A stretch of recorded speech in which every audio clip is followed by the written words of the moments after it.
Professor Lászek, who is the former dean of this faculty. He will have a couple of words of greeting to us, and then we will proceed with the last 4 papers. So, Professor Lászek, the floor is yours. I lost my voice. I have yesterday elections and commissions, and today as I asleep, I was without voice. Well, I am very glad you are here, because I think we must first be together. The second, we must hear the challenges from the world, and I think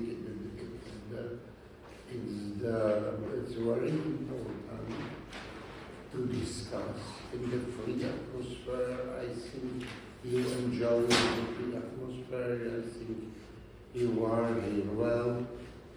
I would like to say you have a good time, have a good conversation. I think I can come at evening to the restaurant. I must now go, but then I think we can speak together in the evening. All the best,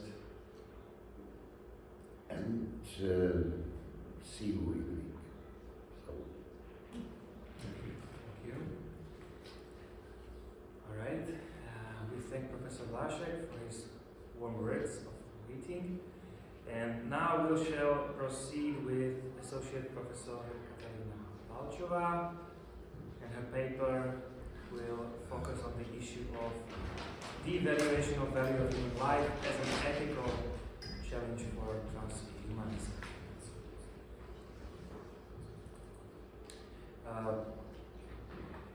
Professor Katarína Valčová is Vice Dean, I'm not misinformed, in the Evangelical Lutheran Theological Faculty of the Comenius University in Bratislava. Yes, thank you.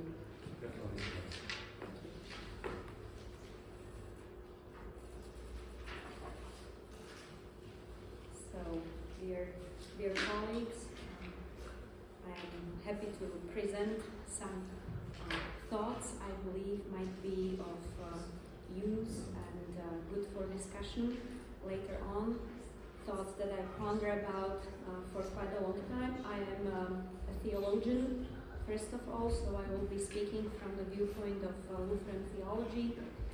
I focus on practical theology, which means I will not be very theoretical, but I will mainly focus on connections between transhumanism and thoughts on transhumanism and practical outcomes as they appear in media, in social media, or as they appear in specific areas of human life. So my main focus lately has been on Dietrich Bonhoeffer and his understanding of human life, also Comenius himself, and the meaning and value of human life, finding the balance in human life.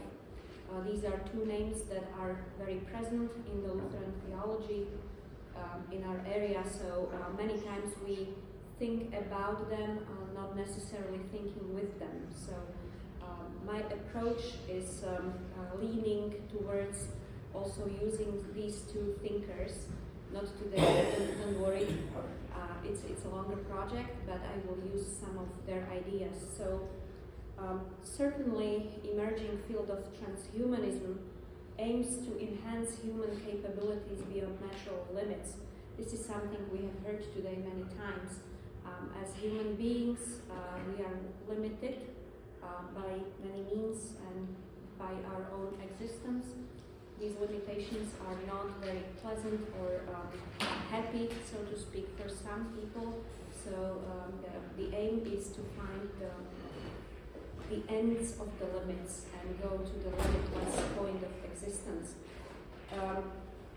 We see technologies rising, like this one that doesn't cooperate at all. And we see also ethical concerns with the rise of technologies. We see problems coming to human lives. So I will continue. This is basically the abstract. I will continue presenting some of the ideas that actually bring the challenges that transhumanism presents and are connected to the value of human life. The structure, I will not go through the whole paper. It's not complete yet, but I will speak about some perspectives in 5 points. First perspective is of course based on the futuristic optimism, so to speak, or futuristic vision of endless possibilities. The second point is how these endless possibilities should improve the quality of human life. Not only the quality, but many other aspects of human life. But for me, it is mostly about the quality that should be improved in many cases. The third point will go to also the negative sides that it brings with itself.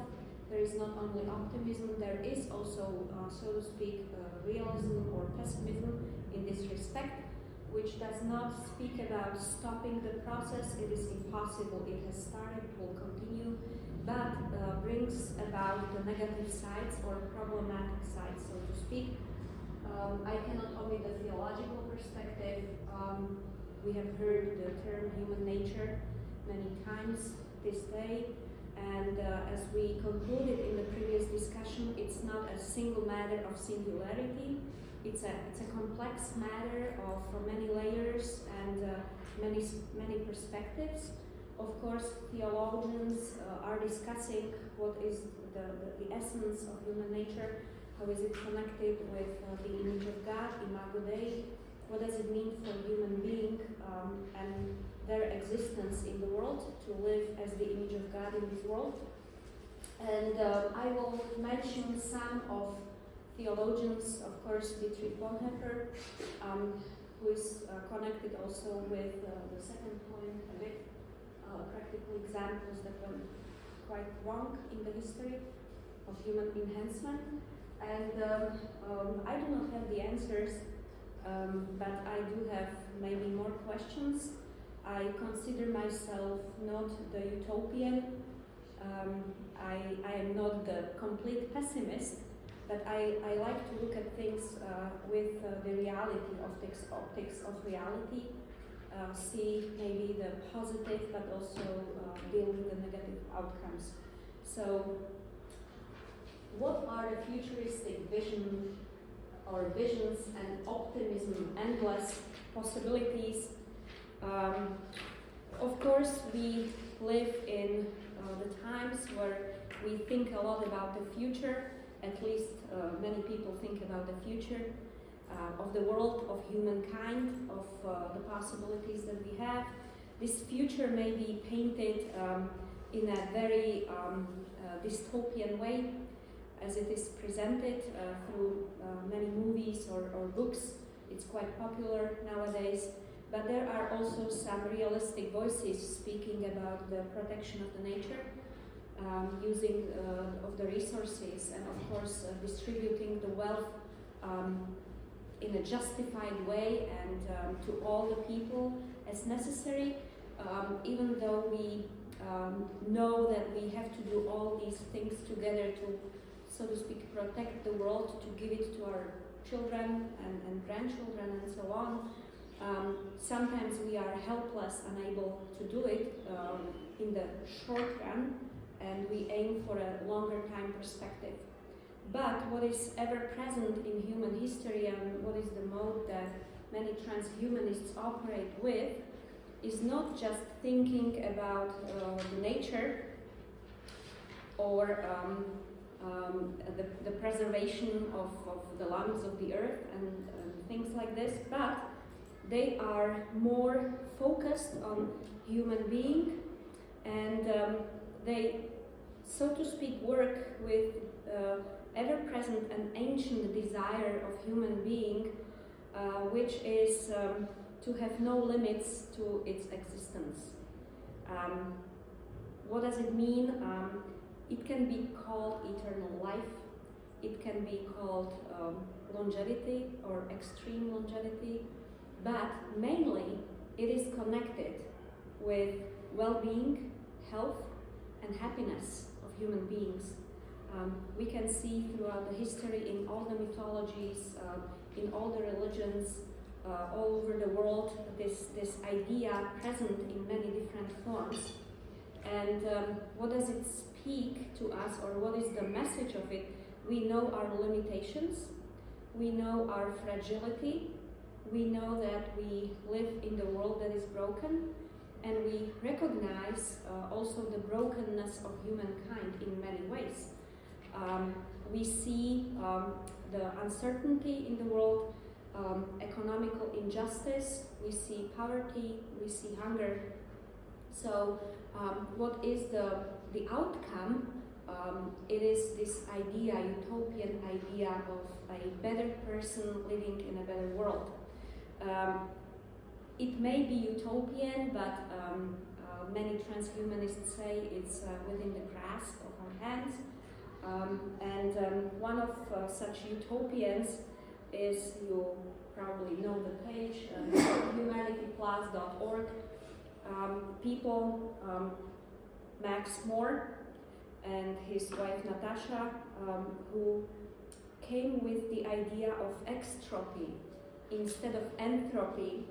They came up with the idea of extropy of human beings, and Max More himself is an example of the progress and the change that may occur at any stage of your life, since he changed his name, and he described it like, people have to always improve, never to be static.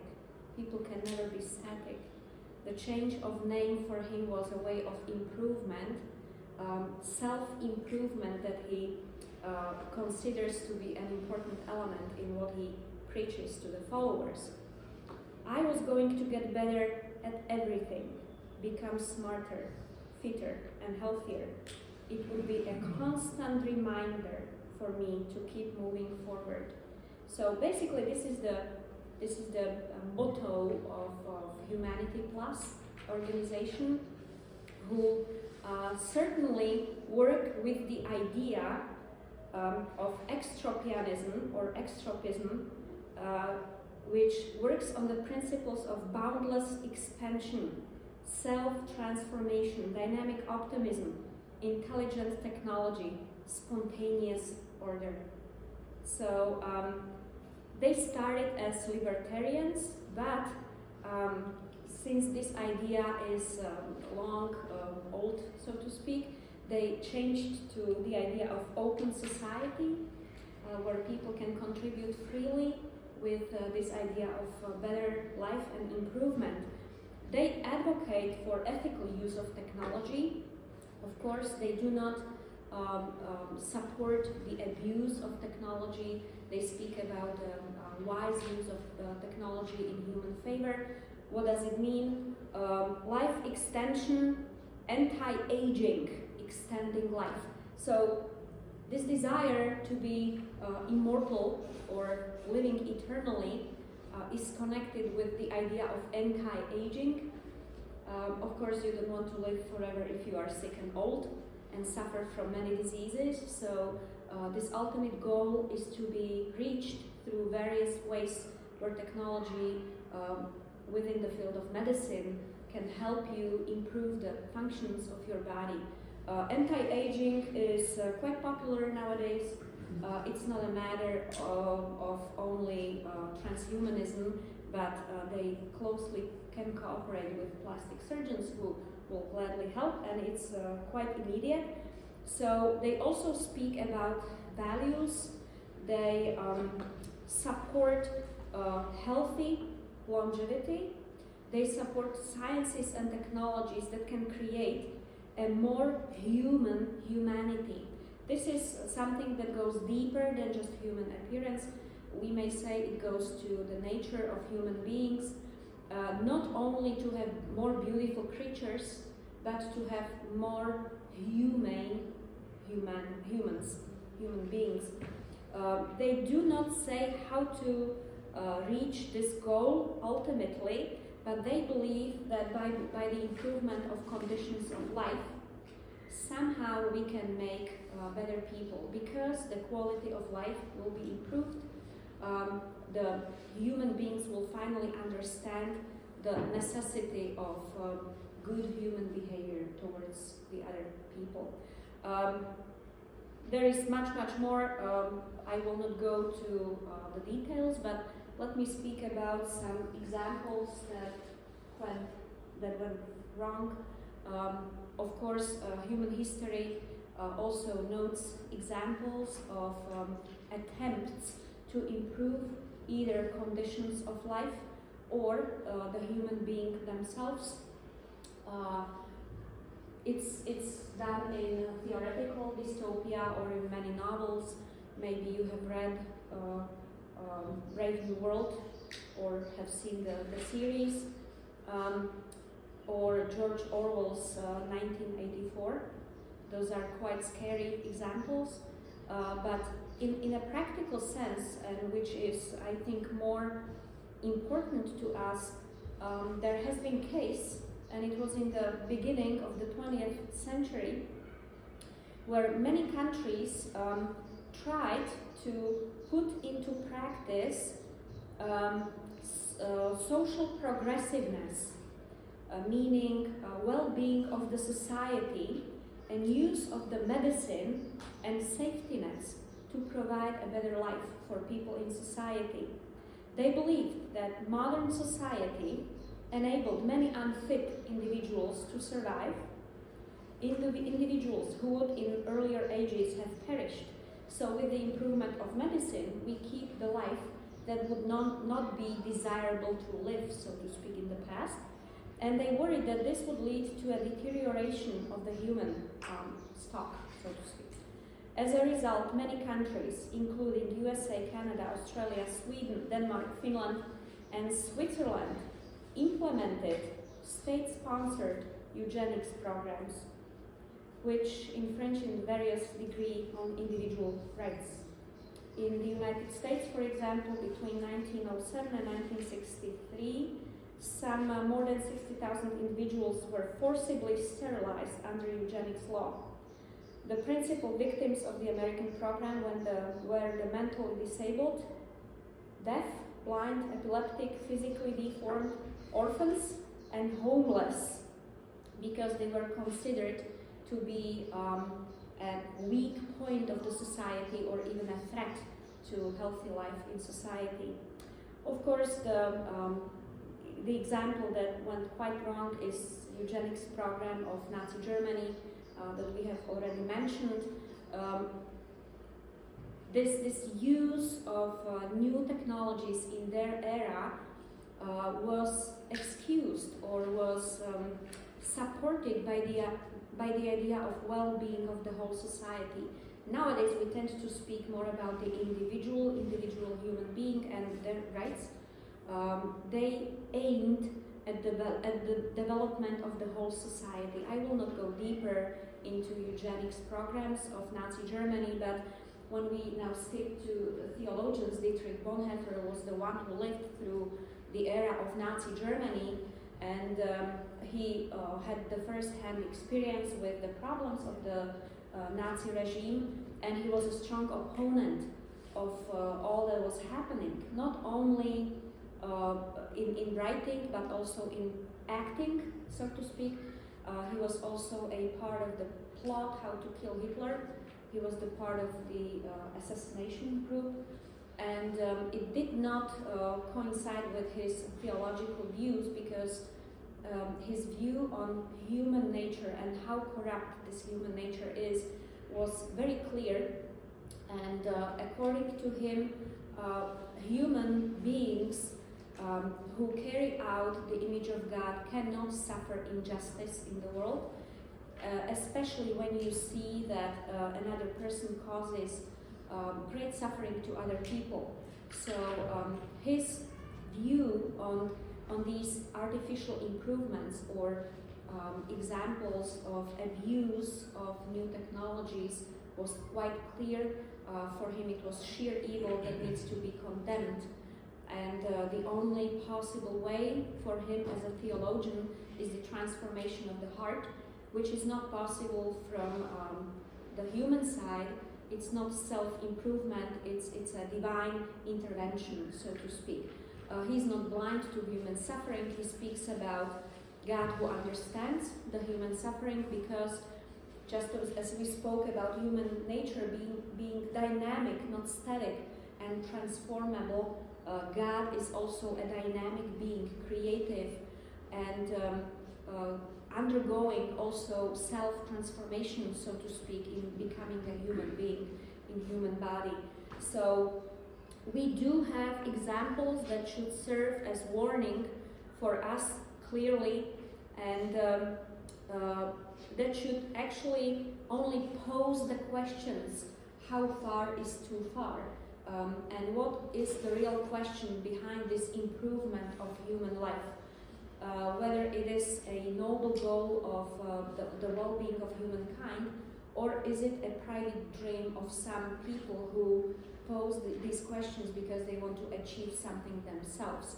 And this is actually something that comes to the third point. What are the positive outcomes or the negative outcomes of transhumanism?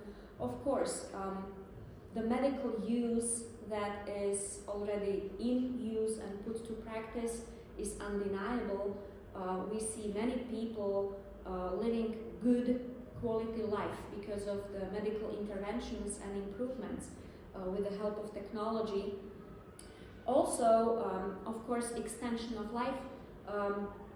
Well, this is a good question because we live longer lives because we have better food now, but we still have people, cultures on other continents whose quality of life did not improve with the centuries because they do not have good conditions. So with transhumanist idea, this is a very good question, whether it is only a matter of improving the human life with technology, whether it is not also a more complex question. And autonomy, empowerment of human beings. People can gain more self-confidence. They may value their own abilities and see their possibilities in the world. So these may be the positive outcomes which lead to reduction of suffering, hopefully, and good well-being, but there also may be a negative side to this. It certainly may lead to inequality. The question is how many people can afford to go through this way. Usually these things are not for free, so whether it is not just a support of a few rich people who may gain their goals, and then the mass of poorer beings who will never be able or allowed to go through the process. It also, and this is I think a good question for the people from the law and justice realm, there are also some negative human experiences. If I do not improve myself, how will I value myself? Will the value of my life decrease? Especially when you live next to the individual who has been already improved, and they have better abilities, better memory, better abilities to learn the languages or do the math. Is their value of life bigger? The quality of life, certainly, but what does it mean for me as a person? Another viewpoint may be some ethical concerns, and we have touched on this question. Then how do we formulate the rights? How do we speak about human beings as the entities who carry some rights and can live a full life in the community? So this may lead to even more difficult ethical concerns. What do we do then with them? Do we separate them? Do we create separate realms? Do we create separate laws for them? And for us as people from the church, it may mean, what do we do with them? Do we consider them as objects of our work, or should we exclude them because they have already been abolished, so to speak, by the society? So these are the questions that I would like to bring forth. I have already mentioned Dietrich Bonhoeffer. There are more theologians to take into consideration, but I have to dig deeper into this subject. For me, the ultimate questions arising when we confront this past and the future and connected with technologies really is about value of human life on one side and the quality of human life on the other side. As Christians, as theologians, we believe that the value of human life is not gained, but it is given to the human beings. It is inherent to all human beings. When we look at this special species, we see human being, whether they have one hand or two hands, or they do not have one eye, it is still a human being, and they have their dignity and value of their life.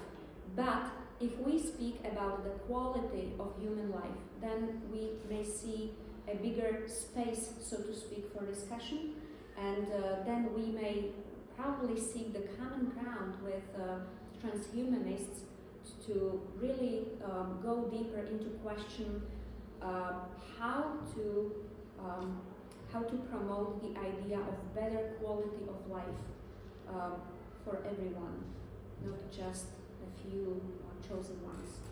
So thank you for your attention, and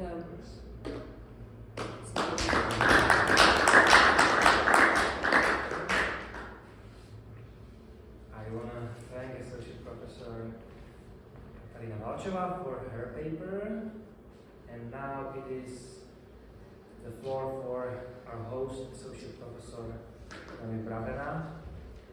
She prepared the paper together with Dr. Helena Hejlová, and the title is Transhumanism and Education.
Dear colleagues, I would like to talk about transhumanism as a new topic in education. And first of all, let me introduce our thinking with my colleague. So some people in Czech Republic think that it's not necessary to talk about this topic, and it's very hard to begin a discussion in pedagogy with this topic. And perhaps our text or PowerPoint presentation is more vision than reality now, but we wanted a little bit to justify ethics and also everything which leads children to the higher thinking. So our main question was how to include the topic of transhumanism in the curriculum at primary school. Because if we want to change something, it's not enough only to speak with teachers, but to come with some special vision. And why primary school? Because we think that it's really necessary to sensitize small children for such a complex topic. Our theoretical research questions are two. Where in the curriculum we can find a place for sensitization of children to the idea of transhumanism, and what is the theoretical base in pedagogy for this new topic. Our first step was to analyze framework educational program for basic education. So it is a long name for our curriculum document for our state curriculum, and it is actually not main goal, but today or in these days it's a quite big discussion about this document, because it's being revised in these days. And our main goal is open the discussion at the state level. Perhaps it is more vision as reality, but we wanted to try it. So if you can see, because you are here from different countries, we have two-level curriculum. So we have the state level, and then we have school level. So at the state level, we have this framework educational program. Here is it actually for basic school, and then schools can choose something special for them. So that's why they have possibility, or there is obligatory to have texts from this curriculum, but they also can have some special subjects or cross curriculum topics. So,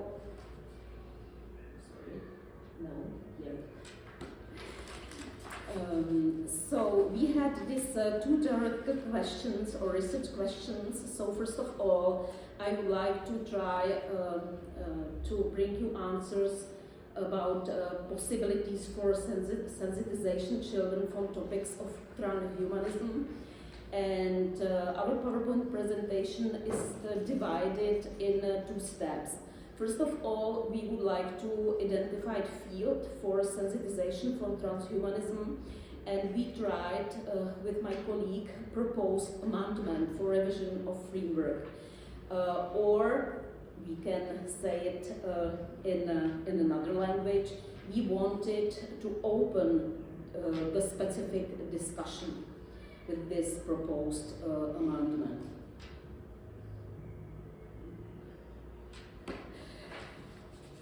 So first of all, we were thought about that transhumanism should be the part of the main goals of education. There are a lot of goals in this document, but we have from 2021, due pandemic COVID-19, very special formulations about digital competencies and digital environment. And there is written that one of the goals should be to help pupils orientate themselves in the digital environment and lead them to safe, self-confident, critical and creative use of digital technologies at work, during learning, in their spare time, and in the engaging activities in society and civic life. So I would like to underline the word use, because there is written that the children should learn how to use the technology, and we think it doesn't reflect all current needs. So we would like to open the discussion to reflect whole relation between human and technology. So that's why we propose the amendment leading pupils to reflect this whole relation. I would like to underline that Professor Palaver was talking about self-mastery, and I think it's one term which we can see in this proposed amendment. Transhumanism and media education. So in recent years, there is emphasis on inter-subject or inter-thematic approaches in pedagogy. And in the framework, there is some special texts about cross-curricular subjects. And one of them is media education. And part of the media education is media literacy. We can also see the connection with the digital literacy, which is not mentioned in the framework. So we think it's very good to speak about also this topic, and we also believe that both the consequences of using technology and the future of the media role in society can be subsumed under the terms role and functioning. So the proposed amendment goes from this thinking and is with this media literacy, or work with this media literacy, and we would like to lead pupils to connection technology with a discussion from the perspective of values and the meaning of life, because this is the lack of the framework and also the lack of the teachers' approaches in the praxis. And the second amendment or second idea is to learn pupils to interpret different types of media because of the formation and future development of society, and they are sensitized understanding media ethics. So we mean with this that in the framework and also in the curriculum there is nothing about ethics of media. So it's a second vision. Our third vision, we were just thinking about ethic education. Because transhumanism should be part of the ethic education, and we were just thinking about that these topics or themes of transhumanism are very complex topics, and we must say that in the practice there is really a problem with these complex topics. We can see it by teachers, by these global and multicultural teams, because they don't know how to teach it, how to deal with these problems. And we think it's also by transhumanism. It cannot be explained in an isolated way in few separate ethic lessons. There must be a broad discussion about these complex topics. Then the second idea, these themes of transhumanism are connected with the higher levels of thinking. I mentioned here Bloom's taxonomy of cognitive goals, which is very known in pedagogical world, and which can bring very good benefits to children, and which we can see now. So if we are doing with children the complex topics or topics with which leads them to higher thinking, so we are working with these three cognitive functions, and we must say that our schools are concentrated very on the remember, on understand level. So we think that these topics as transhumanism or global development or multicultural themes and so on can bring more thinking about this three Bloom's taxonomy field. Transhumanism is also connected with ethical thinking, and it's really necessary to lead pupils to ethical thinking. The problem in the Czech Republic, which we have, you will see at another slide, because we don't have ethics as optional part of the school curriculum. So if you are dean of the school, you can say, I don't want to do with children ethics, and it's okay. So that's why we are thinking that it would be great to redefine the meaning of ethical education as such, and perhaps include a new cross-curricular subject called current ethical topics, because here could be a held dialogue about transhumanism, euthanasia, immoral or illegal activities, and so on. And if it could be these cross-curricular subjects, so it means it's an obligatory part of curriculum, and each school must do these topics with children. The program of ethical education in Czech Republic, as well as I know in Slovak Republic, is that we are focused on development of prosociality.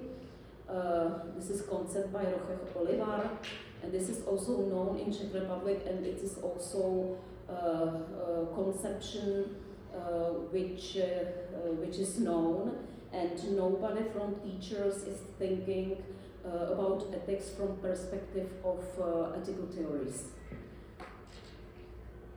So, fourth vision or fourth place how to sensitize children for transhumanism are competences.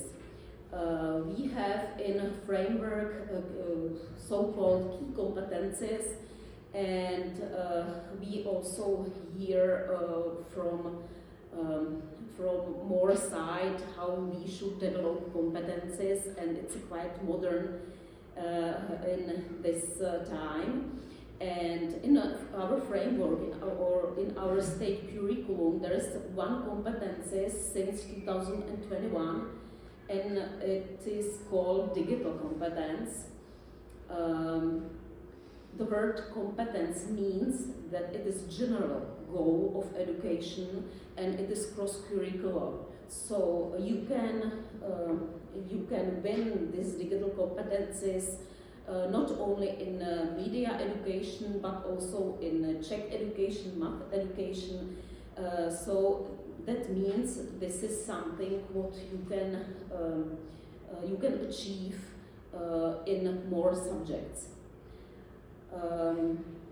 So our proposed amendments or our wish is to open the dialogue if there couldn't be a name supplement, because we have in our framework digital competence, and it would be perhaps better to call it digital and technological competence, because then we can define it more brighter, more open.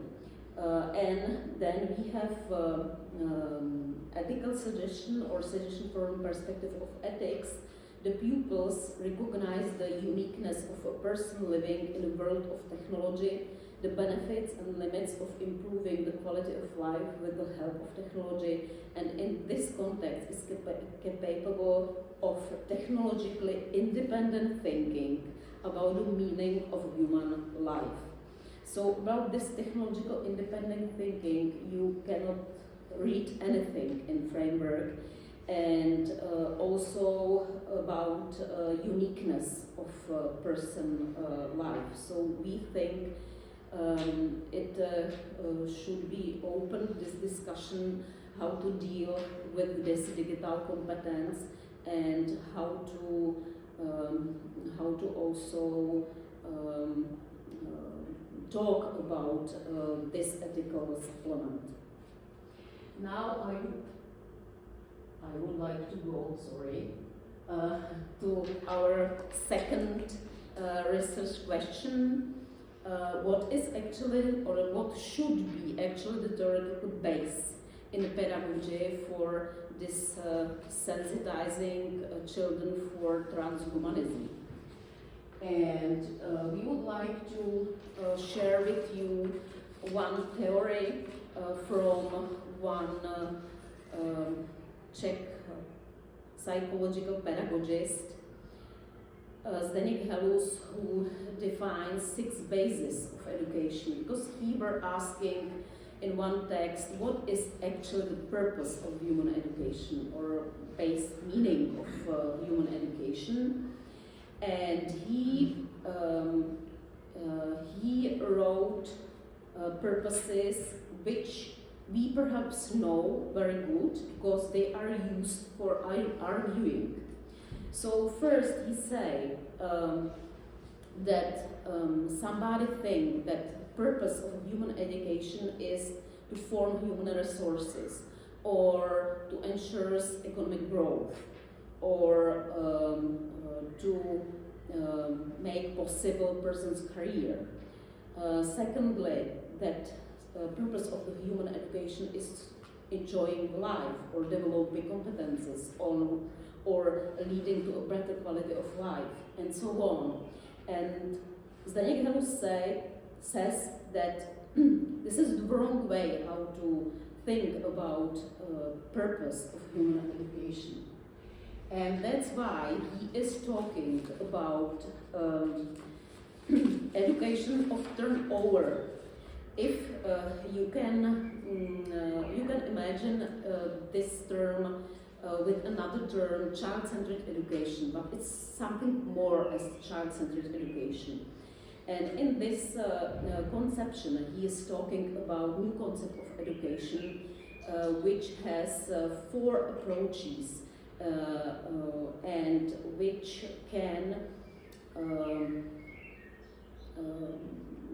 can lead the person or the pupils to a human of turnover or transcending being.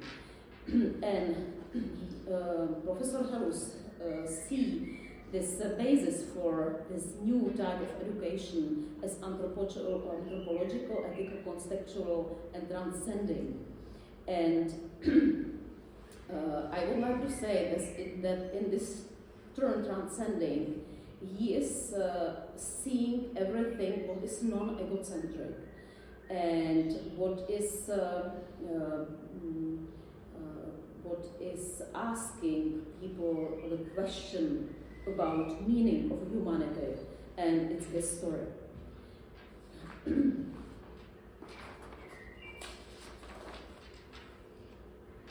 So as we can see in a very quick way, it's in the state curriculum are places where can be implemented idea of transhumanism.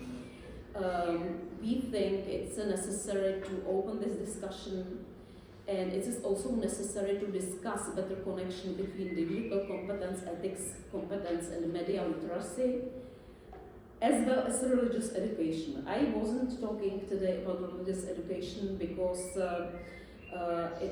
it has another role in our society as in Poland or Slovak Republic, and it's very hard to argue from the perspective of religious education. So we can also say that for further discussion, it's necessary to open specific topics suitable for the given age and lesson scenarios and didactics approaches. For me also it's really interesting to open the importance of transhuman perhaps as a transcending human, as Professor Halus said. when we think about this topic from the perspective of Imago Dei, so we are not asking how we put Imago Dei to curriculum, because it's not possible. But we can ask, perhaps via transhuman or transcending human, how it is, if it is possible to open the topic or the place also for Imago Dei. Thank you for your attention.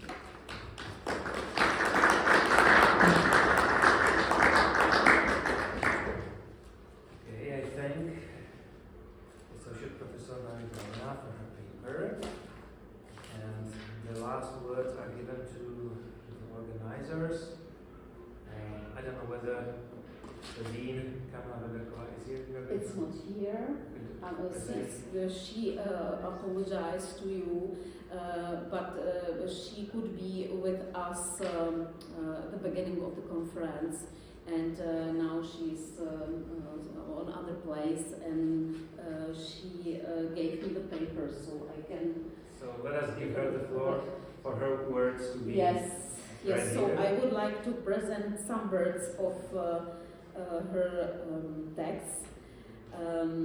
Which it is called Legal and Ethical Challenges of Transhumanism in Public Space. Yes. So she wrote about transhumanism and law.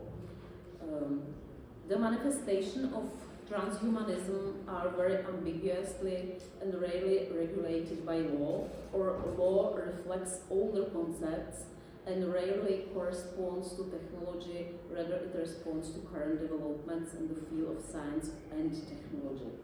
Considering the partial manifestation have been observed for some time and transhumanist ideas occasionally materialize, it can be assumed that the absence of legislative regulation is only temporary, and although it will often be difficult to clearly define or delimit the various legal implications arising from the manifestations of transhumanism, the current calm can be considered more of a calm before the legislative storm. The various points that the legislature will have to take into account are, for example, at page 5. So from page 5, she would like to say you or reflect the topic equality of citizens under the law, particularly with advanced technologies such as Neuralink or Luxturna. The questions will be whether if the fulfill the parameters of therapeutic devices, equality before the law for all will still be ensured. It can be assumed that these technologies will often be very expensive. If they constitute a state-approved means of treatment covered by public health insurance, everyone will have to pay for them. If this situation doesn't arise, one may wonder whether a legal regulation that sets certain limits to private medicine will be appropriate, that is, whether it would be better to allow the products or service in question to be registered and provided privately outside the scope of health insurance only to a limited number of subjects, or not to provide them at all if the state doesn't have the means to cover them from public health insurance. Alternatively, it should be included in the legal framework that person has the right to adequate treatment. However, this is not the same as the best treatment.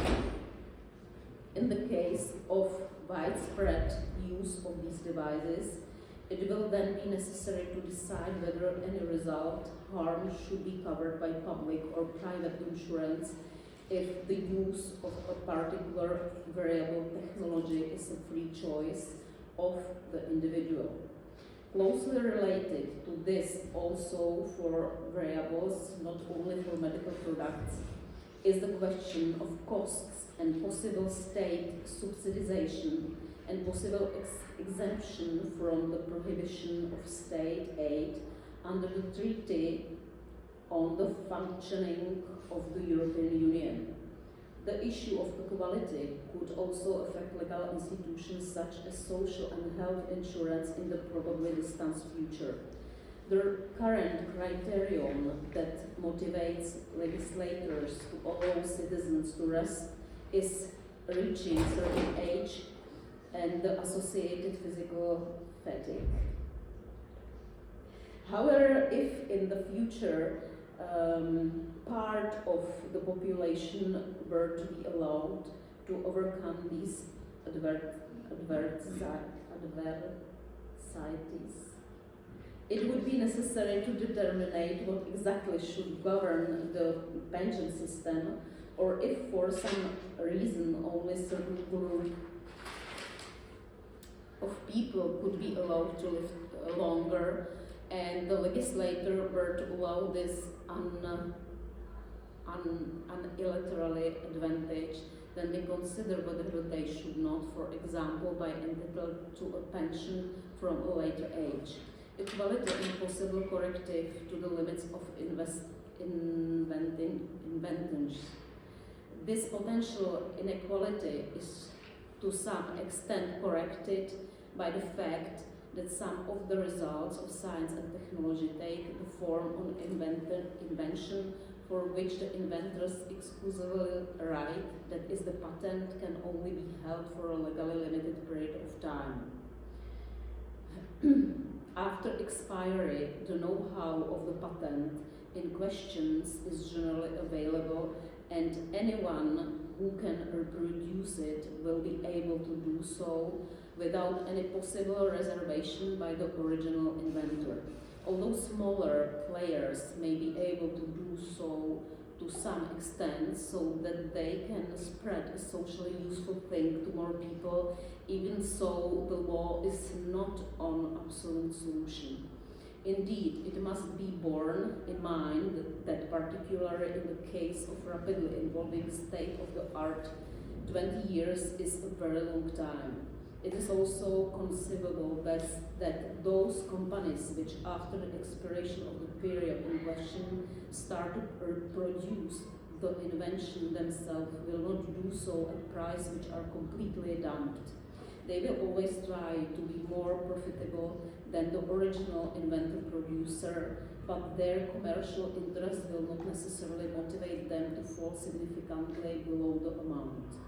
In practice, however, it may be realistic that even after the expiry of a given application, other person will not be interested in making a particular invention, given the potentiality high production costs if it is highly specialized technology, where, for example, the means of production have a longer payback period, and thus, in the case of already established competitors, represent an investment with a significant degree of uncertainty for the investor.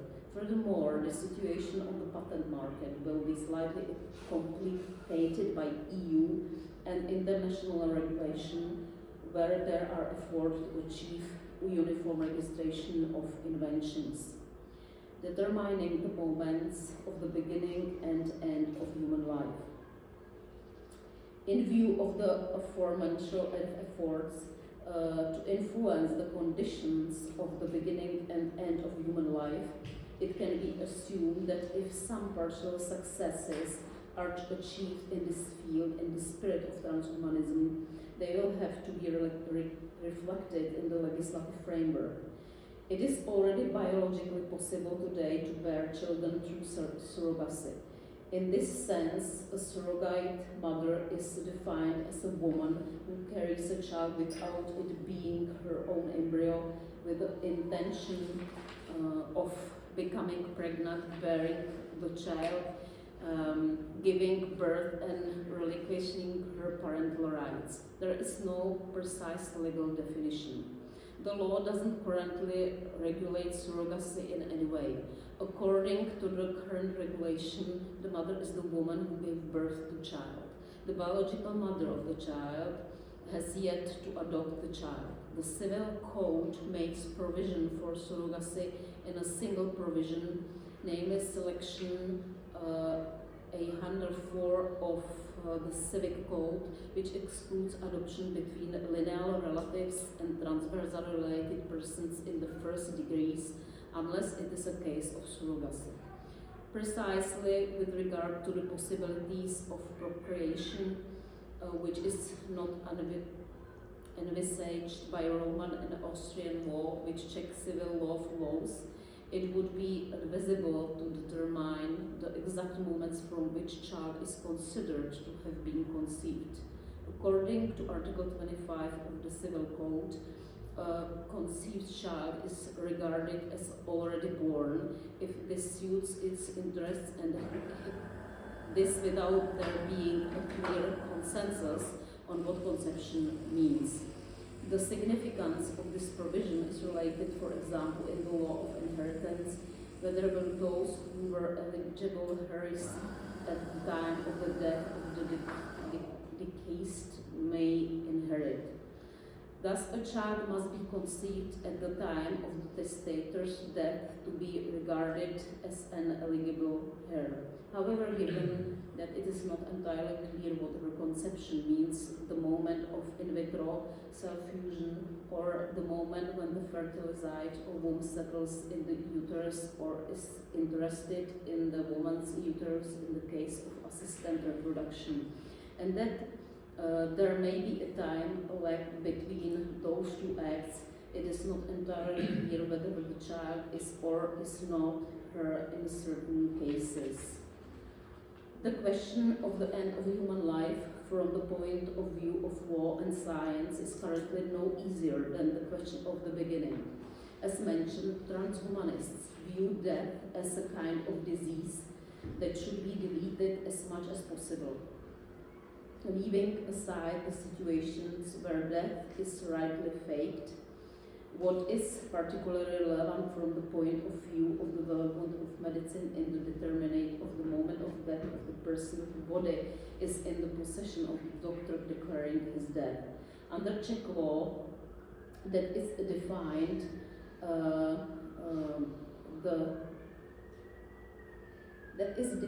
in Article 2 of Act number 205 of collection, the Transplantation Act, as reversible loss of the function of the whole brain, including the brainstem, or irreversible arrest of the blood circulation.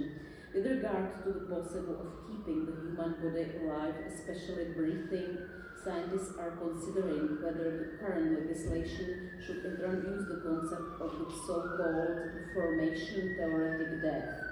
In the current state of science and technology, some patients diagnosed as brain dead may still be alive. Their circulatory function may be restored either spontaneously or with external assistance.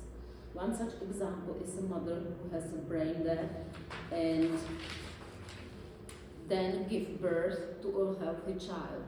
Although legally she would be dead, she has also given birth to a living child.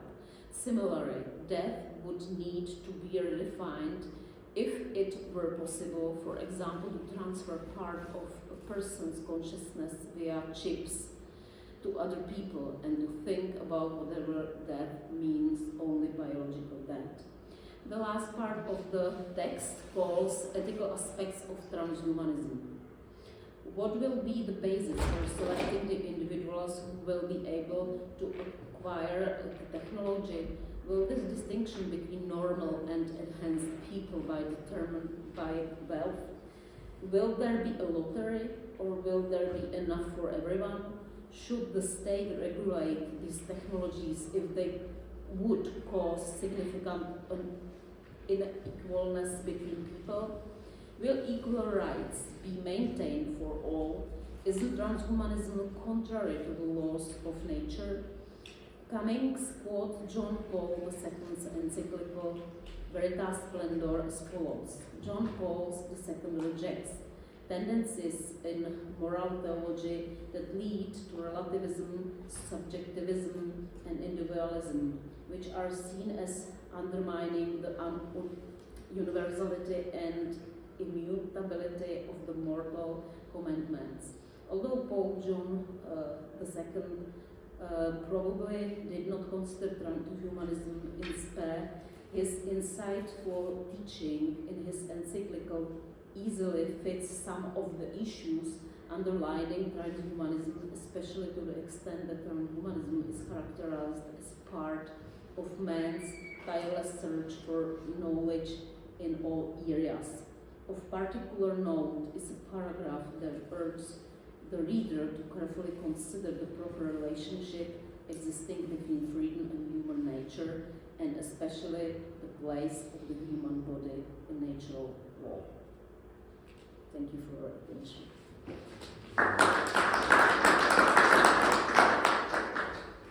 Okay, I thank Associate Professor Noemi Bravená for a double role she has played this afternoon.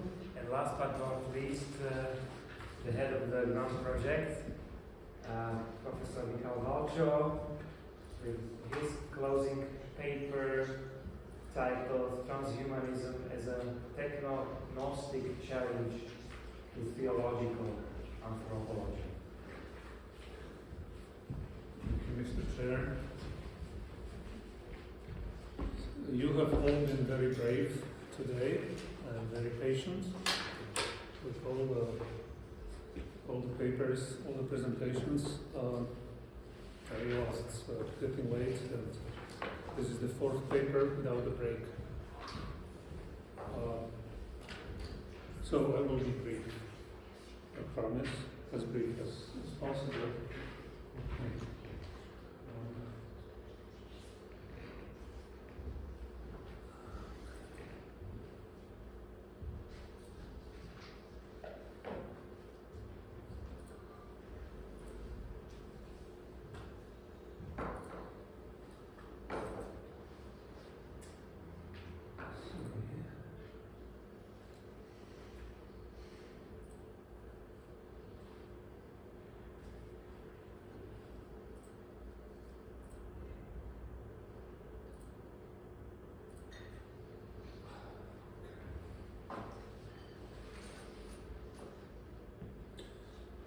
My presentation examines the philosophical and theological underpinnings of transhumanism, a movement that advocates for the use of technology to enhance human abilities and transcend biological limitations. Drawing on the concept of Gnosticism, which posits that salvation or liberation, elevation, fulfillment comes through secret knowledge or gnosis, and that the human bodily existence is to be overcome as something inherently limited, low, maybe even detestable, I argue that transhumanism, or more precisely, certain more extreme strands of transhumanism, can be seen as a form of techno-Gnosticism. Transhumanists, like Gnostics, seek to transcend the limitations of the material world through the acquisition of knowledge, scientific knowledge, and the manipulation of reality with the help of technology. In my presentation, I explore the implications of this perspective for our understanding of human nature and argue that it raises important questions about the relationship between technology and human flourishing. Ultimately, I contend that while transhumanism offers tantalizing possibilities for human enhancement, it also carries significant risks and challenges that must be carefully considered in any attempts to pursue a transhumanist future. Now, before I continue, I need to make a short disclaimer. Discussing this subject presents its own set of challenges, primarily due to the inherent difficulty in defining what it means to be human, and we talked about this. So I will not go into this, even though it's the first part of my presentation. So it's the concept of humanity, human nature. We mentioned essentialism, and that we must avoid strong essentialism when speaking about human nature. It's much more complex and fluid. And the other difficulty is that there is a big diversity within transhumanism as a broad movement. There are many strands and emphases. There are Christian transhumanists, for example. There is a Christian Transhumanist Association. And then, there are some more extreme versions of transhumanism that talk about mind uploading and immortalism and goals that tend to be viewed as more extreme. Likewise, with Gnosticism, Gnosticism is a very diverse historic movement, but also a movement that exists today. Today we have neo-Gnostic churches, communities. So Gnosticism is something that's alive. I refer to historic Gnosticism when I make my comparison. But it's not easy because of the diversity of the movement. By analyzing the similarities between transhumanism and Gnosticism, I aim to provide a critical perspective on the movement, especially its more extreme versions. The similarities between transhumanism and Gnosticism suggest that transhumanism can be seen as a modern-day manifestation of the Gnostic impulse. This is significant because it reveals that transhumanism is not just a recent development, but rather a continuation of a long-standing human desire to transcend our physical limitations and attain a higher level of knowledge, which is expected to have a liberating or even redemptive effect on humankind. While transhumanism offers tantalizing possibilities for human enhancement, especially with reference to its therapeutic uses, but other forms of enhancements as well, it also carries significant risks and challenges that we should address. Now, let's look at Gnosticism, at least very briefly. Gnosticism is a term used to describe a set of religious and philosophical beliefs that were prevalent in the ancient world, especially in the Mediterranean region, starting from really the 1st century BC even, BCE, and developing more fully in the 1st, 2nd century of the Common Era. Gnostic groups were characterized by a belief in the importance of secret knowledge, gnosis, for salvation, the idea that the material world is inherently flawed or even evil, and a dualistic view of the universe, which posits the existence of a higher divine realm and a lower material realm from which we need to liberate ourselves. While most Gnostic teachings suggest that the human body is merely a shell or vehicle for the true divine self, it would be inaccurate to say that Gnostics viewed themselves as some kind of machines. That would be not historically accurate. Rather, they believed that humans are imbued with a divine spark, trapped within a physical form, and that through spiritual enlightenment and self-knowledge, they can transcend their material existence and reunite with the divine. So I have prepared a few tables for you, but let's see if it works.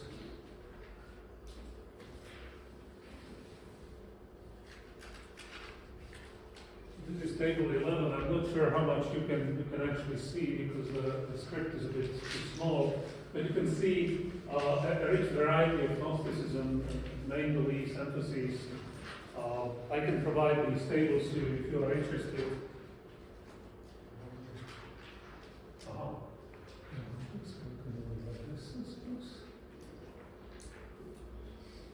But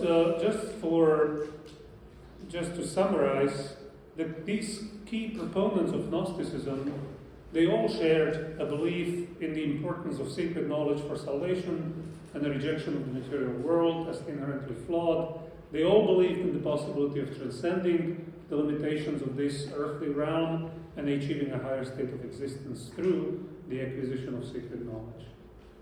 These beliefs are relevant to our topic because they illustrate the similarities between Gnosticism and Transhumanism, on some levels at least, both of which seem to seek to transcend the limitations of the material world through the acquisition of knowledge, even though for transhumanism it is scientific knowledge, and the manipulation of reality. Because of their strong conviction that the material world and our physical bodies were inconsequential or even debasing, Gnostics often adopted ascetic practices. For instance, they would embark on extended fasts, adhere to stringent diets, or completely abstain from sexual activities. Most Gnostics perceived bodily pleasures as distractions from higher pursuits, and in more extreme cases, as sinful diversions that drew them away from their ultimate purpose, except for Carpocrates, who believed the opposite. He was an interesting man. He believed that the soul could be liberated from the material world through the pursuit of personal freedom and pleasure. Pleasure. One, not the only one. There were some other, but not many. But he was the main among the Gnostics who believed that the pursuit of pleasure would actually liberate you. He believed that the material world was the product of an evil creator and that salvation came through these pursuits, of the true self through pleasure, which is a bit self-contradictory, I would say. But there was a case like this, interesting.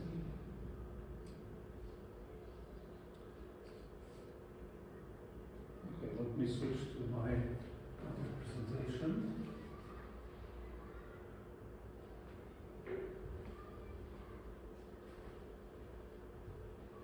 Transhumanism, like Gnosticism, is, so let's look at the similarities between Gnostics and transhumanists a bit more closely. So like Gnosticism, transhumanism is dedicated to freeing humankind from the limitations of biological life, creating possibly new bodies that will carry us into the future. But transhumanism adds a new technological claim. Scientific and computing advances are allegedly on the verge of bringing about the singularity, a convergence of artificial intelligence, nanotechnology, biotechnology, and humankind that will enable humans to transcend their limitations more fully. I handed out to you a few of my tables. There are many more that I have put together, but when you look at table number 8, for example, technologies advocated by transhumanism that could be deemed as revealing its Gnostic tendencies, it's on the 4th page on the back. So you can see some of them are more clearly Gnostic. For example, mind uploading, which is an escape from the material world, transcending into a higher realm, maybe digitizing yourself. And then you have other genetic engineering, brain-computer interfaces, life extension technologies, artificial intelligence, especially when the artificial intelligence is somehow merged with a human intelligence, virtual reality, but also cybernetic enhancements and augmented reality and so on.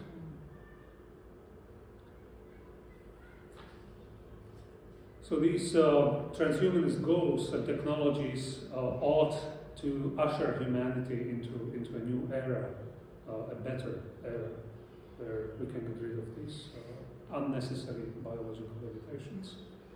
As we can see, transhumanists, like Gnostics, seek solutions to free humans from bodily needs, suggesting that they share a common goal of transcending the physical world. The focus on mental experience over physical, embodied experience in both Gnosticism and transhumanism highlights a similar desire to separate consciousness from the physical body. Indeed, some transhumanists seem to think of the human being as a consciousness hosted in a body, and of the body as a machine that the will can manipulate by means of reason and with the help of science and technology. Let's look at table number 6 now. There is an overview of the overlaps of the similarities between transhumanism and Gnosticism. And you can see some interesting overlaps. Transhumanism seeks to transcend biological limitations. Gnosticism aims to transcend material existence. Transhumanism views bodily appetites as distractions, with the exception of Carpocrates. Gnosticism considers bodily pleasures as worldly distractions, and so on. Transhumanism pursues immortality, right? Envisions the human body as a hindrance in some cases. Focuses on individual transformation. Aims for a future where consciousness can be uploaded, can be liberated from this physical realm, and preserved for potentially eternity, even though eternity is maybe a too strong a word. But long term, and so on.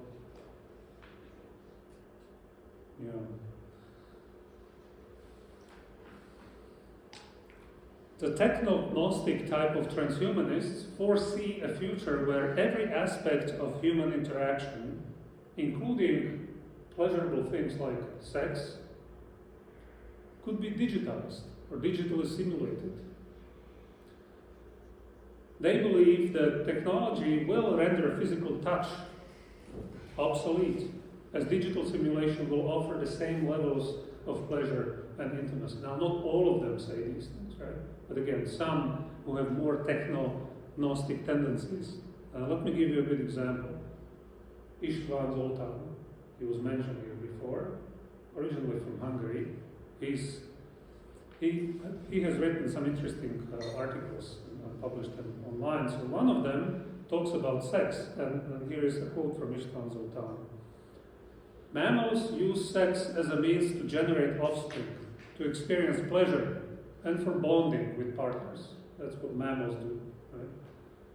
Erogenous zones and orgasms are simply the product of chemicals firing in the brain. Right? If scientists can replicate that feeling by firing signals from an implanted chip on a brain, or a brainwave headset that would be, strong enough, then it might even be the end of sex altogether, he exclaims, sort of joyfully and with a visionary appetite. He talks about music in the same way. I'm not going to read it, we don't have too much time, but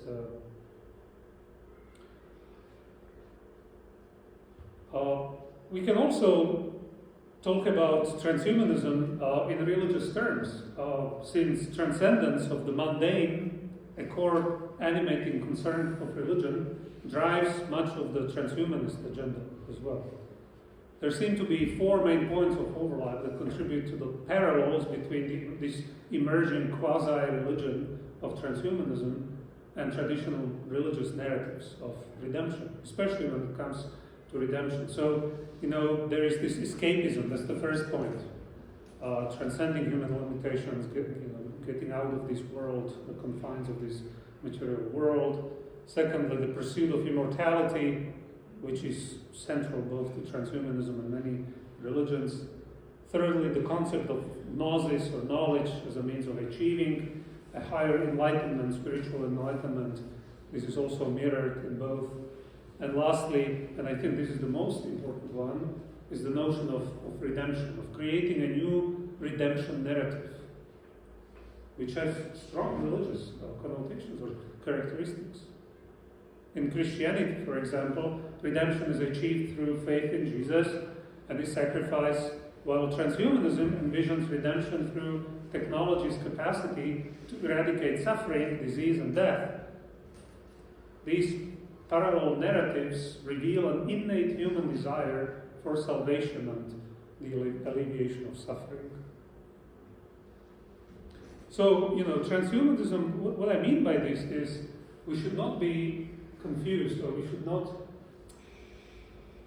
when we have a larger discourse, a wider discourse on this topic, we should not, we religious thinkers, I represent theologians, religious thinkers, but also philosophers, we should not be pushed into the corner by transhumanists who like to allege that we have the scientific views. We speak about reality. This is science, and your narratives are outdated, superstitious. It's not about superstition versus science. It's these are two competing ideologies, redemption narratives, religions, really. And we should, and it's okay, they can claim it, but let's level the playing field and let's think about it like this. These are competing narratives, redemption narratives.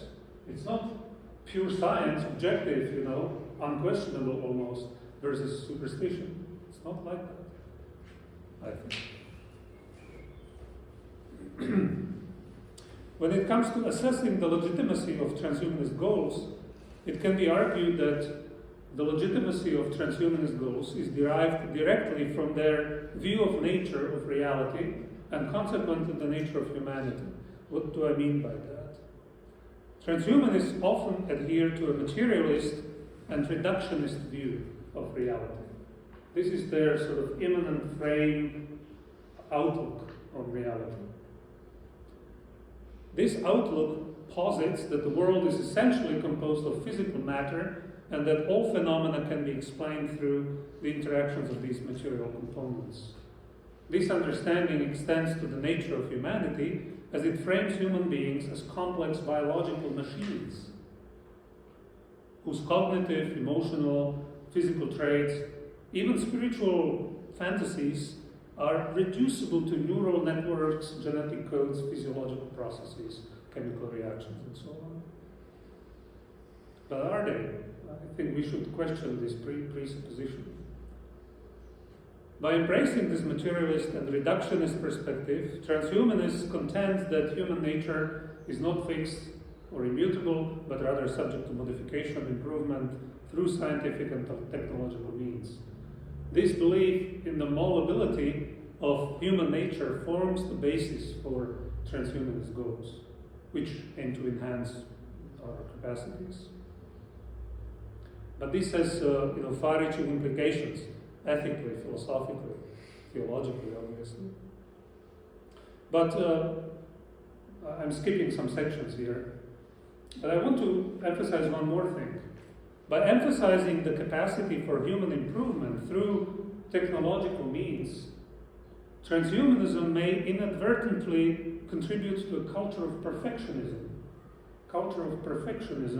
and unrealistic expectations, where individuals are constantly striving to improve themselves at the expense of self-acceptance and appreciation for human diversity, even in our fragility.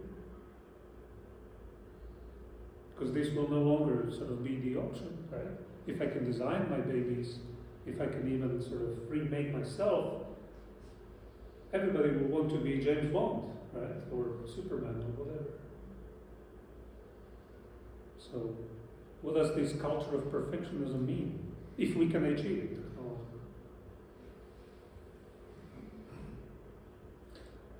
All right, my concluding thoughts are sort of a critical essay, reflection on what this all means for what are some of the ethical implications.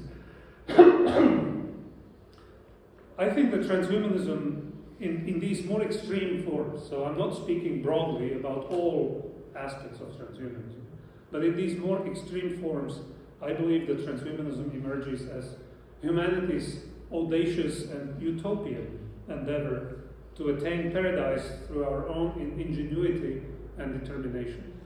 It stands as a modern-day Tower of Babel, which threatens to topple and crush its architects under the weight of coercive eugenics or the disintegration of human identity. This pursuit blurs the essence of perfection mistaking it for attributes such as strength, intellectual prowess, vitality, or ever-elusive fountain of youth. But is this what perfection means? In its haste to chase these lofty goals, transhumanism disregards the far-reaching social, economic, environmental ramifications that trail in its wake. It demeans the human body, reducing it to a mere vessel or obstacle that we must liberate our minds from, echoing the tenets of techno-Gnosticism. The transhumanist movement sees the resurgence of the Gnostic quest to surmount the degenerate body, which is regarded with utter disdain, especially when we consider its fragility. Champions of enhancement technology scoff at the current state of our corporeal forms, abhorring the constraints that nature has imposed upon our species. The inadequacies in height, strength, vision, hearing, longevity, and cognition are perceived as barriers to eternal happiness and fulfillment. Much like their Gnostic predecessors, transhumanists believe that knowledge and insight hold the keys to conquering this physical realm's inherent deficiencies. At its core, transhumanism confuses the meaning of perfection with attributes like strength, intellectual capacity, vitality, youthfulness, and similar. It exhibits disdain for the current state of the human body, viewing its limitations as roadblocks to happiness and fulfillment.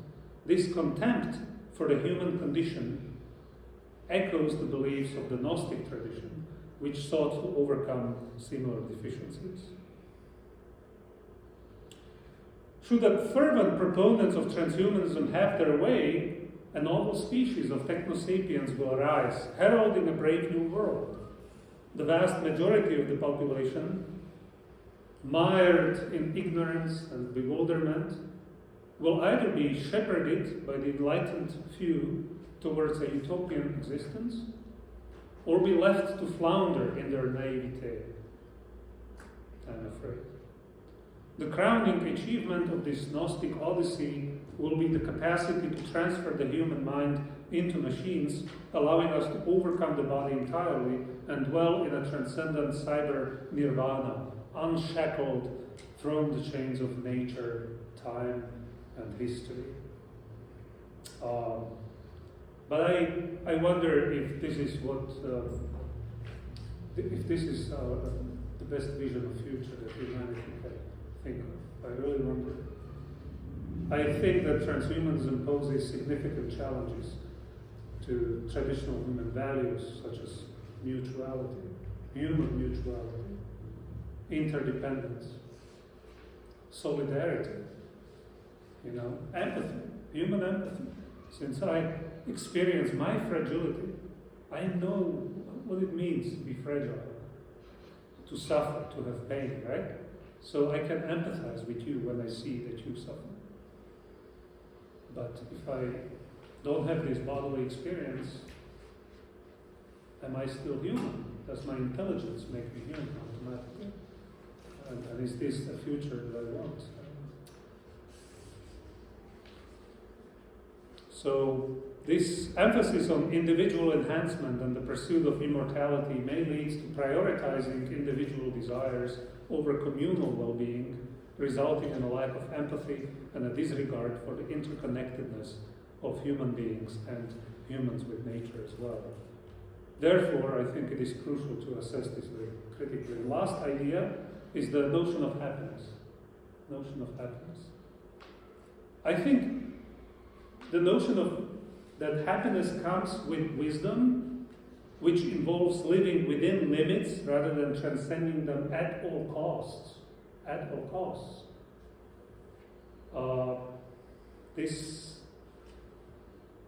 This notion of happiness should be carefully preserved, I think. I'm not, the belief that using technology to surpass our limitations may automatically lead to happiness could prove to be a dangerous illusion. Human experience suggests that virtues such as courage, fidelity, fortitude, generosity, hope, moderation, empathy, perseverance, all of these virtues are cultivated in response to the limitations of circumstance and nature, the limitations of our embodied existence, which I claim is a gift to us to be cherished and not a curse to be overcome. Thank you for your attention.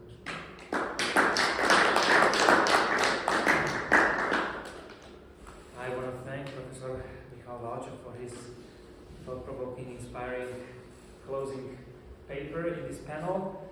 And now, how much time do we have for discussion?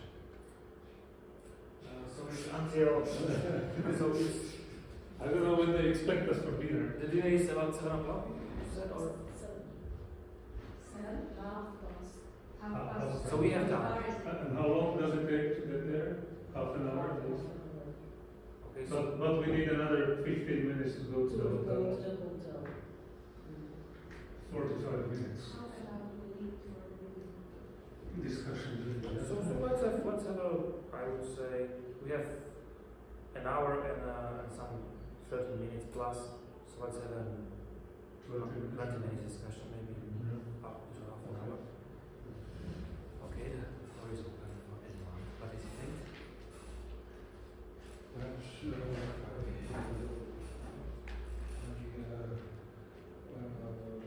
comment to this your one of the last sentences about fragile. I think you already mentioned that people are fragile creatures, but also these new machines are fragile.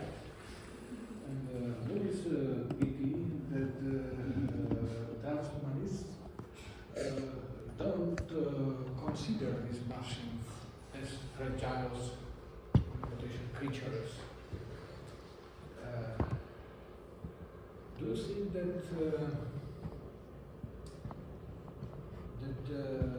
this fragility can be as limit or borders for development of these new technological machines? Fragility, perhaps. If it can be incorporated into the new machines, or No, for the perhaps machines also are fragile.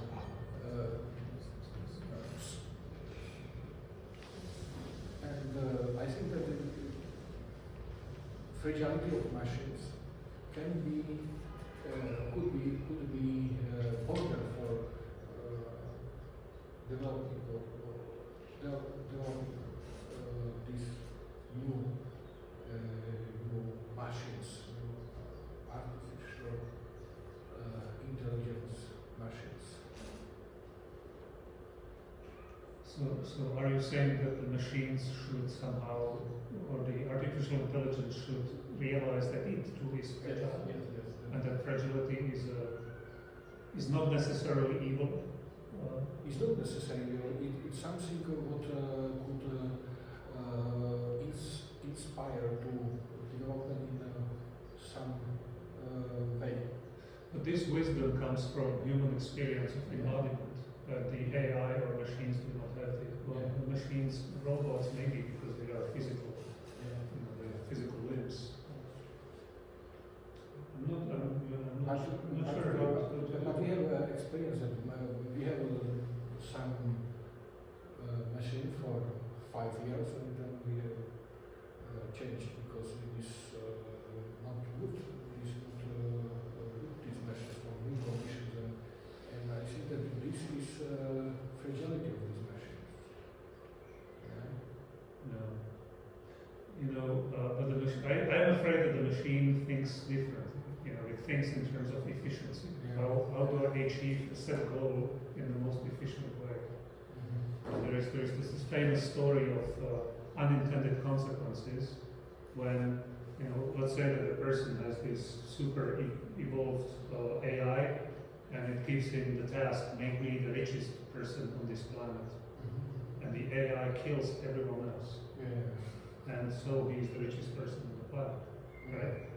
So, because it thinks in the most efficient way. So what is the quickest way to make my Lord or whatever, my human, the richest man, by killing everyone? See, so, and this is the ethical fragility, or maybe the alignment problem. How do we make sure that artificial intelligence goals remain aligned with the human goals? This is a huge problem, I think. I think we haven't solved it. But I think that's a different aspect, and maybe I'm not answering your question. I don't know. No, I was thinking because this result is very important for human race, for human being. For example, we can we have a very famous example in Hawking, somehow different people who have some disadvantages, and then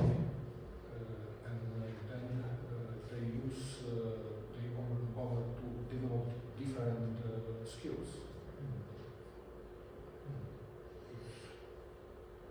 And it is interesting what it will be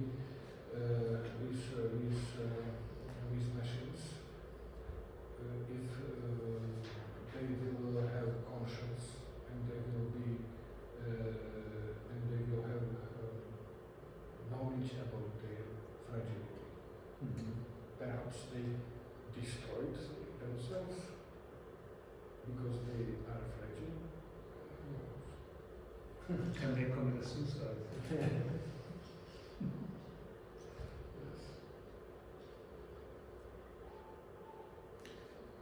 If I may add to that, first I thought you were asking, what if we cannot escape our fragility? Because even if we are a conscience uploaded into a machine, the machine is a material medium, and the second law of thermodynamics probably is not going to change. It's just something that is not eternal. So there will always have to be somebody taking care of the machine. So you, as a consciousness in a machine, would feel the need for a care. So you will still fight with your fragility. And the question might be, does this testify against what you were trying to argue or for? Because you were trying to say we need fragility, and transhumanism might say, okay, we will have it always because it is inescapable. We will always be fragile, and there will always have to be a pursuit for life eternal, because somebody will have to take care of the material medium in which the consciousness is uploaded, for instance. Yeah, but this kind of fragility is not conducive to empathy. It's conducive to a highly competitive stance in life, where we will fight for resources to preserve our digital identities forever. So it's a different kind of fragility. And it is even conducive to the idea of hell. Yeah. Those who would have control over the machines would be able to create hell on earth. That's right. Theoretically speaking, Yeah. so sure, but okay, so you would say that because this would not help us foster empathy, that's not the true virtue of realizing one's fragility. Yeah, possibly. But the futurists, I think, would answer that that's why we need to become space-faring species. We should not remain constrained to this Earth, to this planet. We need to colonize the solar system, or later the galaxy, to make sure that we have servers where we can have digital backups for the sake of natural disaster or some local problem. We can always remain in the network. So there is always, again, I'm going back to your original idea. But, so there is always some kind of hope and dream, but I'm more skeptical of this whole strive for such goals. I question the endeavor itself.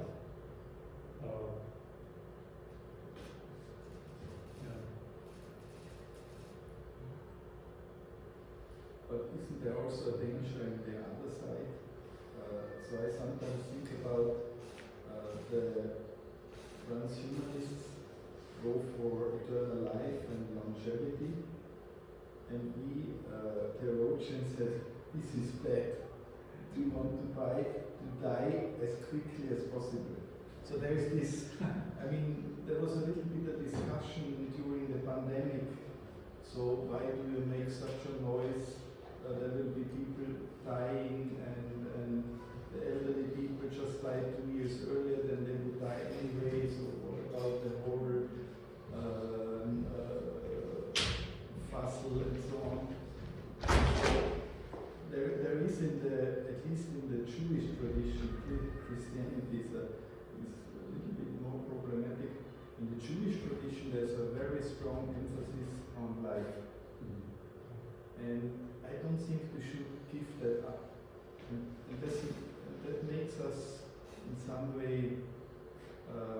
closer to transhumanists and the whole medical development. So I'm not fully on their side, and I appreciate your parallels to Gnosticism and the dangers very much.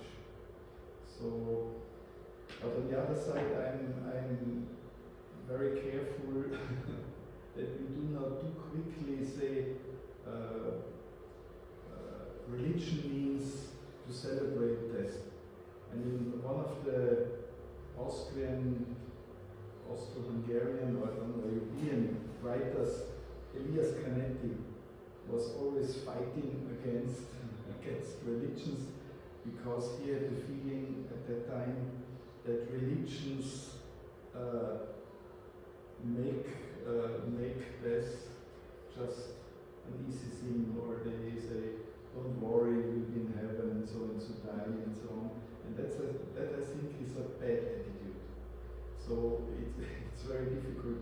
And maybe I annoy you, but another Gandhi insight, because the most interesting finding that I had when I studied Gandhi was that Gandhi on the one hand says the non-violent fighter doesn't have to be afraid of death. And that also connects to Patočka and so on, or to Václav Havel, when he said, I reject the formula rather red than dead. So there are goals in our life and giving meaning to life that would say, if this goal is prevented, I would prefer rather to die in order to fight for this goal. So therefore, and this is also true of Gandhi. So you expect Gandhi was more anti-modern, anti-technology, so he's some kind of religious person who that isn't afraid of death and just let's die as soon as possible. Gandhi himself believed that with good diet and with a good conduct of life, one is supposed to live 125 years. And I read that, and he's again and again emphasizing that we even believe that when he was king, that he will go for 125 years. The only interesting thing is that he said 125 years in service. That means in concerning for the others, because the most dangerous thing would be people who go for 125 years as egoists who only are concerned about themselves. That would be hell in life. So that's also Levinas when he says, don't think about your own longevity, think about the longevity of the others. That's also a very important distinction.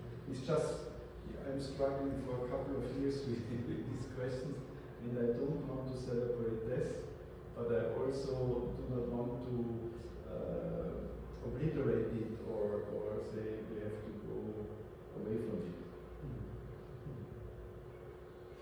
Yeah, I am struggling to gain some kind of balance there as well. Yeah. I think both extremes are bad. Yeah. Good for humanity. So I hope my presentation didn't come across to you as if I was advocating let's die as soon as possible and let's all be sick and let's not use technology. And I love technology. I use it every day. I use ChatGPT with my research and so on.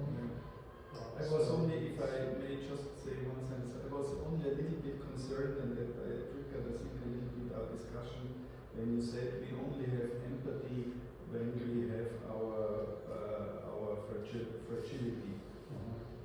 I'm not sure about that. Because that's also although I understand, but it's also a dangerous logic that we say, let's be fragile because then we can be empathetic. Would it mean if we overcome a lot of our fragilities that we then get egoistic and so on? So I'm not sure, but it's just... but maybe we would be egoistic, who knows? Because we don't have such an experience, you see.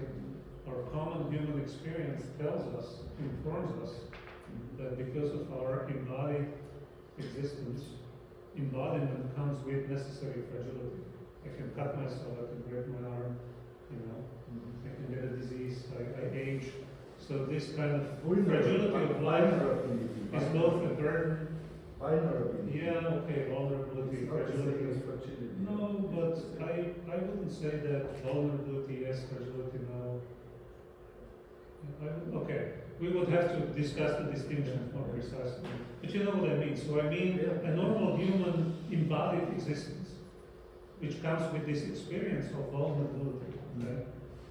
And this is what I think contributes to our humaneness. And if we lose this and become some kind of super persons in a digital form, I cannot be sure, that how do you develop empathy if you become a digital superhero somewhere in the metaverse? I don't see that.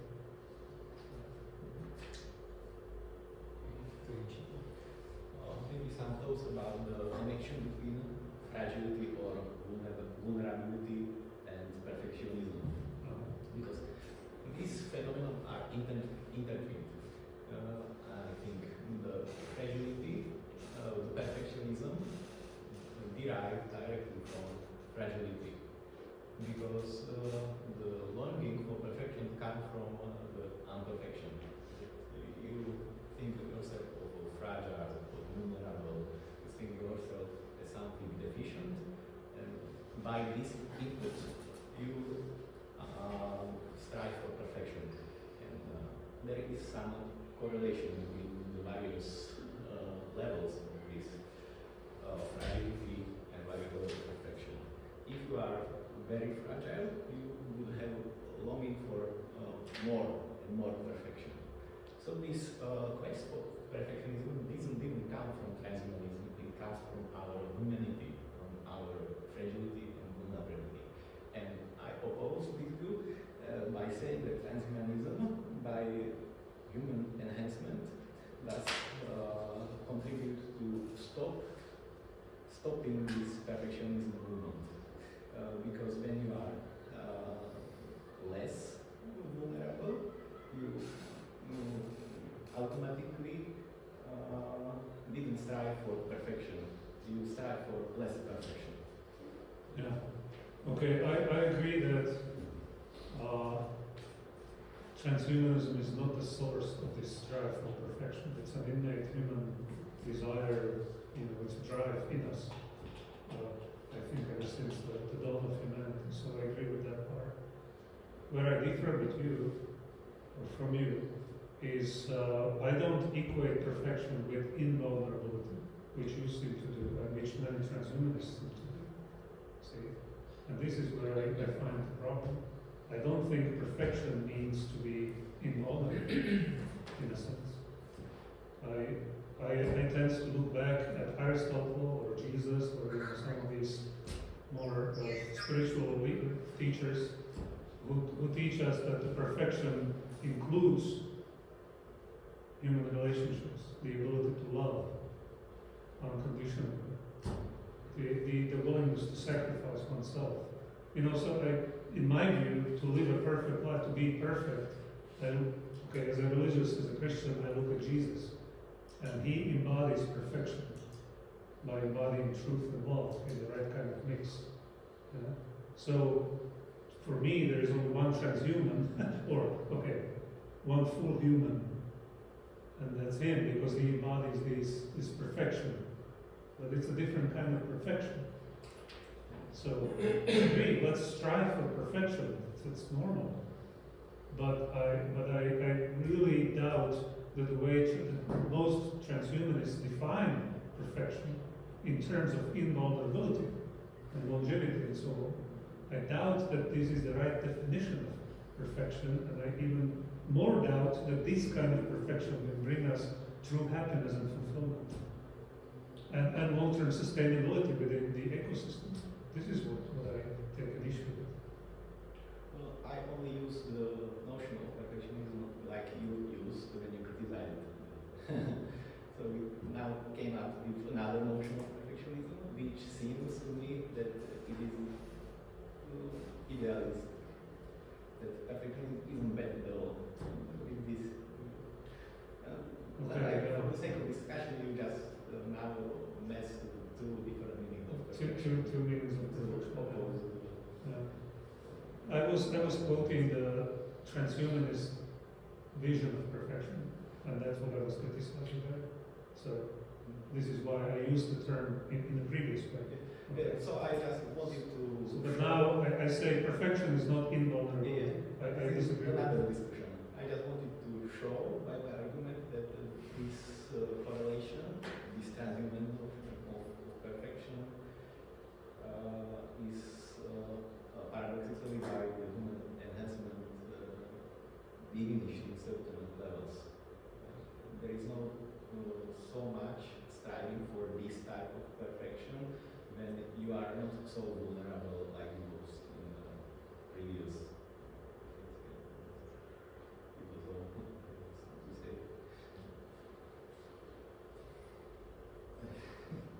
May I? Final remark, perhaps. Yeah. No, for many years I'm reflecting on death and mortality and those things. And one of the observation, maybe it's a little bit overdoing, but one of the observation, and now I'm not referring to Gandhi but to Jesus, it's very interesting that there are in the New Testament, in the Gospels, nearly no examples of people, or very few, of people who die before. Yeah, there are three who die and are resurrected. So you can say Jesus does everything to protect the life or even resurrect the life of those who die who are with him in contact. So that you can say, if the religious attitude would be dying is not so a big problem, when Lazarus dies, he should say, well, don't worry, he will be in heaven, and so on. No, first he cries, and then he resurrects, and this is also with the young boy, and it's also with the daughter, and then on the other hand you have Jesus who lives a life that risks even his life, probably not in order to be forced to kill others. So when he is not going the zealot way of terrorism, but challenges the system that costs his life. So it would be a Václavian way in some way. So you have in Jesus a very strong emphasis on the life of the others. So even trying to make it living longer and better without clinging to his own life, which is very close to Levinas, who on the one hand says, and that's also probably supporting your statement, that the deepest problem of war and human violence is our clinging to being. We want to do everything to continue the conatus, and if we are really forced, we would let others die in order to go forward. And he says we have to overcome this clinging to being, but at the same time be very concerned about the death of the other. So we should do everything to avoid the death of the other, and we should be very careful of seeing that when we grasp life, how easily it turns into violence of the other. that's also probably a problem of transhumanism when they say, I as a billionaire with my money will try to live as long as possible, and I'm not concerned about people who die from lack of antibiotics or whatever. So that's also puzzling me. Yeah, I agree. But I have also one question for Naomi. Because I was thinking about, I find it very important that what you show to us, but is the title of the whole thing the right thing? Because what I would say, young people and children have to learn as early as possible what it means to live in a world that is so much shaped by technology. So if you give, if the main focus, transhumanism, I think is one part of the broader thing. And my feeling was you showed us a lot of the broader thing in detail and not so much the transhumanism. So that the question was, what was the title of the whole thing? Wouldn't the title be better educating for living in a world with technology or something like that than transhumanism? But yes, it was more some thoughts how we can open the topic transhumanism in the pedagogical area. yeah. Because if we formulate strict ways, it brings nothing. So first of all, it's necessary to come up with idea that it is placed also in the state curricula to open other topics which are in coexistence with technology, digital world, ethics, and so on. And the main idea of this text is that we should open more. We should open also discussion about ethics, because the ethics is underestimated area in kindergarten, basic school, as well as at the high schools. We didn't thought very much about topics of transhumanism, but about the problem how to open space from the perspective of state curriculum. Yes, because now it is not so much place to open this on this area, and pedagogians don't like this innovative thinking. So they would say there is digital competence and it's enough. But we will try to say it's not enough to reform digital competence only from the position of using the digital or technologies. So it was more thinking how to open this discussion. Yeah, because here is no literature to this topic, and of course the second step is to examine how or with which topics we can deal. But the problem of the pedagogy at all is that the pedagogy or pedagogian cannot deal with hard topics. For example, with the death. Nobody wants to speak about death. So it's perhaps one of the approaches to open the problem of death and longevity. Yeah. Thank you. I don't know if I answered. Yes. But perhaps we can also find dinner. Yeah, I understand. Okay, finally I would perhaps give the floor to the organizer to have a closing speech. Yes, thank you, Mr. Chair. Thank you for chairing this session. Dear participants, this is not the end. Well, it is the end of the conference, yes, but it's not the end of our deliberation on this topic, I think. I hope. As you could see, we have not really solved much. We have started really the discussion, scratched the surface, hopefully enriched one another through our various perspectives. So, starting with myself, I humbly acknowledge that I've learned much, and I don't think that my critical perspective is perfect and complete. So obviously we need each other's input, not just on this topic, but on other topics as well.